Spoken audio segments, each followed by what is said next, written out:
Good morning and welcome to Farm Factor on Ag AM in Kansas. I'm your host, Conrad Cavus. More than 75 people attended GMOs Now We're Talking in April in Kansas City. The event, hosted by the Kansas Farm Food Connection, included a chef demonstration, a panel discussion on genetically modified organisms, and more events. The event gathered farmers, bloggers, dietitians, skeptics, scientists, and many other attendees. Stay tuned as we cover the event.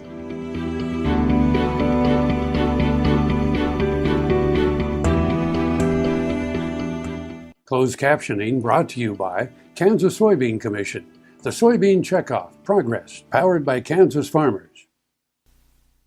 This segment is brought to you by Kansas Wheat. Learn more at rediscoverwheat.org. Good morning and welcome to Farm Factor on Ag AM in Kansas. I'm your host, Conrad Cavus. Consumers are more up to date with food trends than ever before, thanks to search engines and social media sites. However, more and more consumers are being misinformed with these internet-based sites and are bombarded with pseudoscience articles that tarnish the American agriculture system. One of the controversial topics in the food industry world is GMOs. Because of this phenomena, more than 75 people attended GMOs Now We're Talking Friday, April 17th at the River Market Event Place in Kansas City, Missouri. This event, hosted by Kansas Farm Food Connection, included a chef demonstration, a panel discussion on genetically modified organisms, and more events to take place. Caitlin is a dietitian and is working to uncover the good, bad, and ugly surrounding GMOs. All right, my name is Caitlin Burkhart. I am a KU dietetic intern right now, and I was excited to come to the GMOs Now We're Talking event because I believe that it impacts dietitians. GMOs are around, it's in our food, it is our food, and I think that it's important for us to understand both sides of it. GM technology has been around for the past 20 years, and today, 70 to 80% of the food we eat in the United States, both at home and away from home, contains ingredients that have been genetically modified. Attendees enjoyed a chef demonstration who provided information and tips on cooking with USDA prime beef, and also participated in a panel discussion with a geneticist, family farmers, a chef, and a media blogger, who provided a perspective on how to navigate various information sources on this hot topic. Questions ranged from safety on the technology to the use in today's food system. So tonight there was a Twitter feed that you could hashtag Raising Kansas, and you could ask questions to the panel discussion board tonight. And one of the questions that was posed was, where would the produce be, or where would farmers be, or America, if GMOs were banned? And I was really surprised by the answers that most of our produce is genetically modified organisms, corn, soybeans, sometimes even tomatoes, etc. And I was really surprised to see that farmers would adapt. However, they would be really struggling and they might not meet production. So all the people that talk about food hunger in other countries would suddenly become a problem in America, because GMOs are our main source of food. I believe that we need to be educated about GMOs as future dietitians and really know the pros and cons. So that's why I came out to this event tonight, and I was really excited to learn a lot of information about where the future of America would go. How does the food affect us? We had a genetic professor here tonight. She studies genetics. She's a corn geneticist. The food geneticist talked about how she produces corn and how she would feed her children. And to me that really hit home because I don't have kids, but someday I'm thinking about having them, and I think that would be really important to know how it affects the future of America. Here's another gardening tip with Annette Jackson from Jackson's Greenhouse. If you missed the opportunity to apply crabgrass preventer to your lawn last month, there's still time. Apply Fertilum's new product, Professional Turf Weed Out Plus Crabgrass Preventer. This product kills new crabgrass, it also prevents new crabgrass and other weeds, kills dandelions, and fertilizes your lawn all in one application. Visit Jackson's. We'll show you how to grow the best lawn in your neighborhood. Jackson's Greenhouse has what you need today. Join Kansas Wheat, King Arthur Flour, and Red Star Yeast for the 2015 National Festival of Bread, Saturday, June 13th at the Hilton Garden in Manhattan. You won't want to miss it. Kansas Farm Bureau, the voice of agriculture, represents grassroots agriculture. The state's largest and most powerful farm organization stands up for its members through leadership development, agriculture education, legal defense, environmental advocacy, farm safety, and risk management. Members also enjoy money-saving benefits. To join our organization today or to learn more, go to www.kfb.org or find us on Facebook and Twitter. Tallgrass Commodities offers producers bulk commodities at a reasonable price with reliable service throughout the whole Midwest. To find out more about Tallgrass Commodities, visit tallgrass.us or call 785-494-8484. Watch Ag AM in Kansas online at agaminkansas.com. This segment is brought to you by the Kansas Soybean Commission. The Soybean Checkoff, progress powered by Kansas farmers. Good morning and welcome to Farm Factor on Ag AM in Kansas. I'm Conrad Cavus. Recently, an event entitled GMOs Now We're Talking took place in Kansas City in April. An executive chef at Chaz on the Plaza at the Refugio Hotel was an attendee and presenter at the event. His cooking has donned praise of critics and diners in freestanding and hotel restaurants in the South, Midwest, and Upper Midwest. I'm excited to be here at GMOs. Now we're talking for the simple fact that you hear the good, bad, and ugly of it all, and you don't really hear much good. You hear mostly bad. So, we're all curious about it, and we all want to find out about it, and let's give us a good chance. There's controversy over GMOs, especially with regard to their use in producing food. This dispute involves consumers, companies, producers, and scientists. Despite government and regulatory agencies that study the safety of the food supply, including the U.S. Food and Drug Administration and the United States Department of Agriculture, finding on repeated accounts that genetically modified food ingredients are safe and that there are no negative health effects associated with their use, and in some cases, that are better than organic products. Non-regulated and non-government agencies push non-GMO campaigns and are confusing and misleading consumers. Pseudoscience and misinformed consumers also fuel this controversy. I have a real passion for food, and I like to share that passion with other people, and this just this gives me more depth and knowledge about where that food is coming from, about how that food is grown, and what's going on with the food.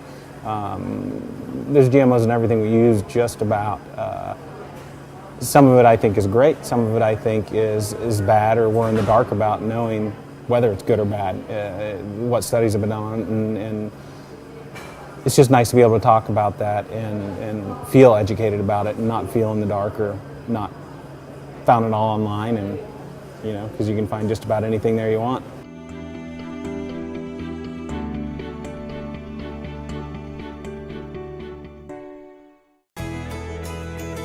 Biodiesel made from sustainable resources is diversifying our fuel supply. This year, biodiesel will displace over 1 billion gallons of fossil fuel nationwide. It's making our economy stronger and our communities healthier.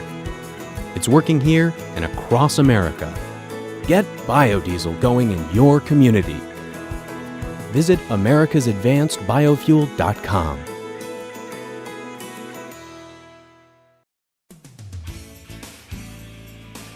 This is the Kansas Soybean Update. It's brought to you by the Kansas Soybean Commission. The Soybean Checkoff, progress powered by Kansas farmers. Ryan Stewart, who will be a junior at Washington County High School and is also the Kansas FFA Oilseed Production Proficiency Award winner, joins us. Ryan, first off, congratulations, and let's talk about how you won this award from the Kansas FFA. Well, basically, take it and it's about 12 to 15 page application, and you fill it out with pictures, and it's about anything you do in the proficiency area. Mine was fiber oil crop production, and that mainly deals with soybean production and how you basically take care of it and what all things you have to do, if you have to put any chemicals or ways you applicate them on. And this is all a part of what you do on your family farm, Stewart Family Farms? Yeah, my dad, he's a DuPont pioneer dealer. He's been a dealer for 25 years, and that's mainly what I do, and we sell beans through that. But Stewart Family Farms also, we plant our own, probably about 600 acres of beans a year. And I'm sure you started like any other kid on a family farm, doing various things, but you've gradually ramped up to where it looks like you're pretty involved in the operation. Yeah, it started out as I just got to ride around and be in the combine when they harvest and ride in the drill when we plant them, but it's gotten to be now I get to run some of the bigger equipment and run some of the operation now that my grandpa's getting to be of the age where he can't do that anymore, so I have to step up and do the big jobs. And being able to do that, that's also creating soybean plots, looking at customers, because I know probably setting up meetings and other things like that. Every year we do some kind of plot, whether it's corn or milo, but we usually do bean plots. We invite all our customers and friends and anybody in the county that wants to come see it, and we usually get a pretty good turnout of people coming to just see how the crops grow. Now, you joined the Washington County FFA chapter, but how important was that to be able to join FFA and look at the opportunities that you might have? Well, there's a lot of opportunities because, like last year, I won the specialty crop proficiency, and this year I've won the fiber oil crop, and I met the coolest people down there at state convention, just whether it's my sponsors or just anybody who's involved with it, and I think that's pretty fun. And then the ag advisors, how they help us do the applications, they always help us with it, and it's pretty fun. You're going to be a junior at Washington County High School, but after that, what are your future plans? I plan to go to K-State. I don't know what I'll major in. I plan to do something in agriculture, but I really don't have an idea yet. That is Ryan Stewart, who is a junior to be at Washington County High School and is also the Kansas FFA Oilseed Production Proficiency Award winner. He joins us on the Kansas Soybean Update. It's brought to you by the Kansas Soybean Commission. The Soybean Checkoff, progress powered by Kansas farmers. Learn more at kansassoybeans.org. For Kansas Soybeans, I'm Greg Akagi. Buying a car shouldn't be this hard. And at Brown Chevrolet Buick in Wamego, it isn't. It's actually awesome. Whether you want a new or used car or truck, Toby's team can make the deal. Even if you want to custom order a new car or truck, Toby's team can make the deal.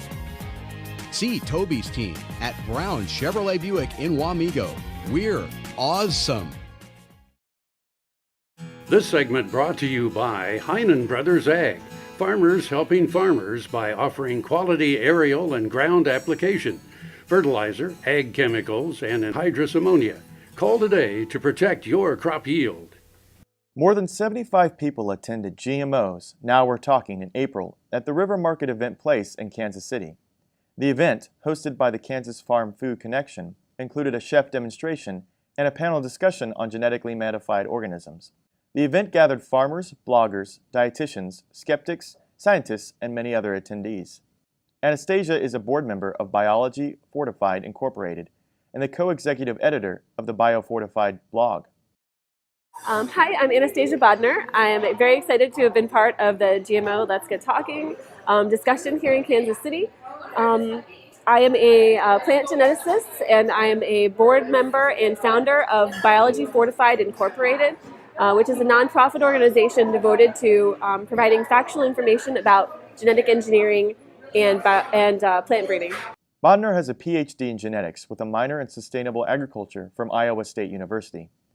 BioFortified Incorporated is an independent educational tax-exempt nonprofit organization incorporated in Wisconsin. We actually did a successful Kickstarter campaign to produce 2 plushes, Frank N. Food and Lanakila Papaya, and these are our genetically modified organisms, our mascots, and we use them as teaching tools. They go around the world, and people send us pictures of things that they've been doing, so we have lots of great pictures of Lanakila, especially in Hawaii, learning about tropical plants and how people grow papayas. We have pictures of Frank, working with farmers, and how do you make tortillas, and all kinds of awesome things like that all over the world. And what's great about our Kickstarter is that we actually produced enough of these that we can sell them to the public. So if you're interested in having your own, your very own Frank or Lanakila, so you can see kids find them fascinating, then please visit biofortified.org, and it'll be a tax-deductible donation to our organization and help us further our efforts in talking about agriculture. Attendees heard from the geneticists at the event and encouraged conversations about agriculture, biotechnology, and food-related subjects. Bodnar provided background and explanation behind the science of GMOs. So in my talk tonight, I discussed how The plants that we eat today are actually pretty heavily modified from what you find in nature. And at the same time, the genetic engineering methods that sound really strange and artificial are actually really similar to some natural methods that you find that are happening all throughout the plant and animal kingdom. So if you'd like to learn more about our organization, Biology Fortified, you can visit biofortified.org. You can also talk to us on Twitter or Facebook. On Twitter, it's @FrankNFood. You can also, please feel free to tweet at me at Genetic Maze. And then you can find us on Facebook at Biofortified or Genetic Maze.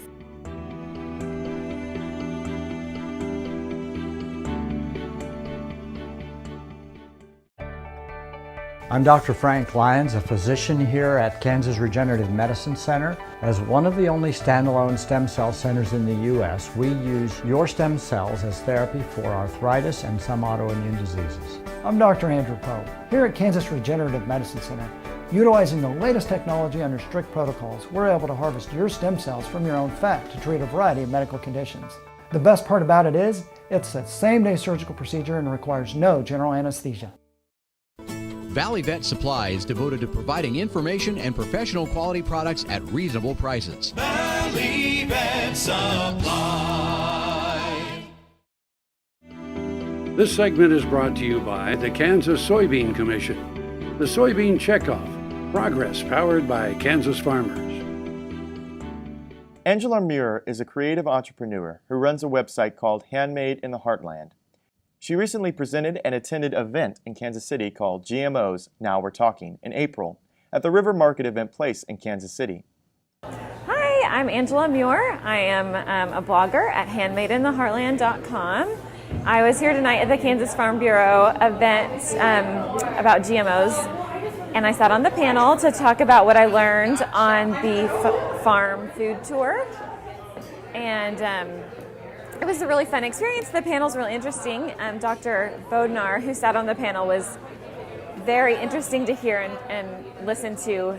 She's a corn geneticist, so that was really interesting. And it was interesting to hear the questions that were coming in from the audience about GMOs. A lot of them were questions that I have had, and definitely asking if they're safe, where the future of GMOs is going, if what is happening in our food system is good for us. And so a lot of those questions were answered in a productive and healthy way. And a lot of fear dispelled, I think, especially from what I have known in the past to be common answers to those questions. We had different answers tonight. The event, hosted by the Kansas Farm Food Connection, included a chef demonstration and a panel discussion on genetically modified organisms. The event gathered farmers, bloggers, dietitians, skeptics, scientists, and many other attendees. You could definitely tell there were some farmers who were nodding when I would talk about my experience of visiting farms. They were definitely nodding, and then you could definitely tell there was a group of people, a good percentage of the audience who maybe came to the event not being aware that GMOs are not harmful to us, and maybe thinking that they are harmful, and so they came to the event. And I think hopefully their questions were answered, and maybe now they're a little bit more open-minded to the whole idea of genetic engineering. A panel discussion took place from the audience. Panelists included Dr. Bodnar and others who provided perspectives on how to navigate the various information sources on this hot topic. There were a lot of good questions about genetic engineering that Dr. Bodnar answered in really understandable ways about how we started, natural processes change our plants and our agriculture, and so what we do with genetic engineering it's based on a natural process. So that was very interesting to hear. Closed captioning brought to you by Kansas Soybean Commission. The Soybean Checkoff. Progress powered by Kansas farmers.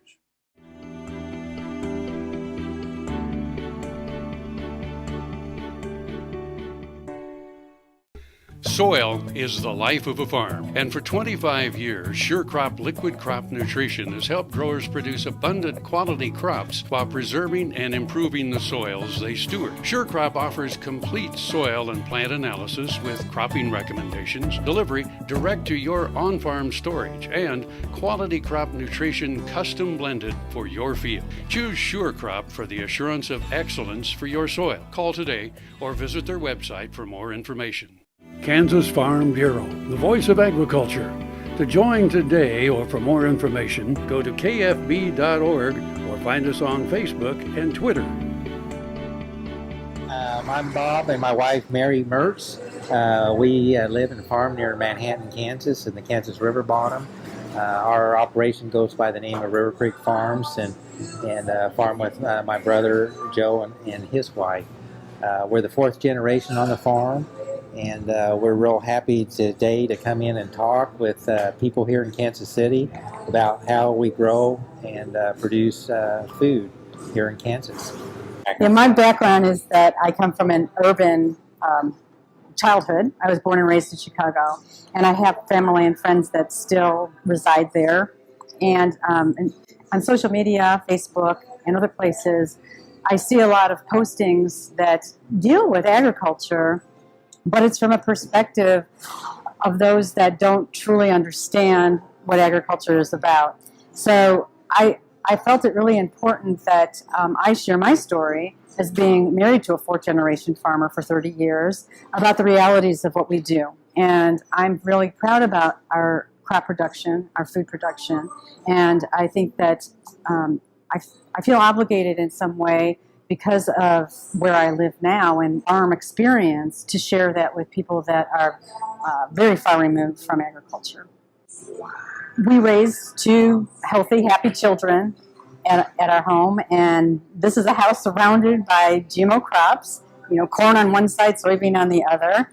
And it's just really interesting to me that a lot of people think that GMOs could cause health issues. And I personally haven't seen that. In fact, I was able to run through a series of tests to see if I could be an organ donor for my niece. This was also something that my family and family friends in Chicago did as well. They did not pass any of the tests because they had health issues, and they couldn't get past the first test. And even though I didn't know how healthy I was, test after test and blood sample after blood sample just showed that I was going to be deemed a match for her and healthy enough in every way. GMOs have not affected my health, and I know there's rumors or myths out there even saying that it does affect your kidney. And so this is a perfect example of how I believe we're all different. We all have unique genetic makeups. My sister is a vegetarian with MS, living in Chicago in a very alternative medicine type of lifestyle, yet she has so many health issues. And here I am, married to a fourth-generation farmer surrounded by GMO crops, and I have been very, very healthy for 30 years. So I just really think that GMOs don't play a part in our healthiness. Well, I think the event that we had tonight and that we participated in was great. Titled "Now We're Talking," because this is using biotechnology in agriculture. It's so important. It's such a positive story. I think we have to get out there and explain it. I think I heard a lot of people were enlightened tonight. I could tell by their expressions. But social media is a very uncomfortable event. I mean, I deal with weather, I deal with markets, I deal with timing lists on planning, mechanical breakdowns. I mean, we all have all these trades that we have to learn, and now social media. As uncomfortable as it is, it's something that we have to keep pushing ahead, and one-on-one on these blogs and so forth, just explain our story, because it is a very positive story that we should be proud of and shouldn't be ashamed to talk about. Thank you for watching this episode about GMOs on Farm Factor. For more of Farm Factor, or if you want to view this program again, visit us on www.agaminkansas.com, or you can like us on Facebook or follow us on Twitter. So have a good day with good luck. Closed captioning brought to you by Kansas Soybean Commission. The Soybean Checkoff Progress, powered by Kansas farmers.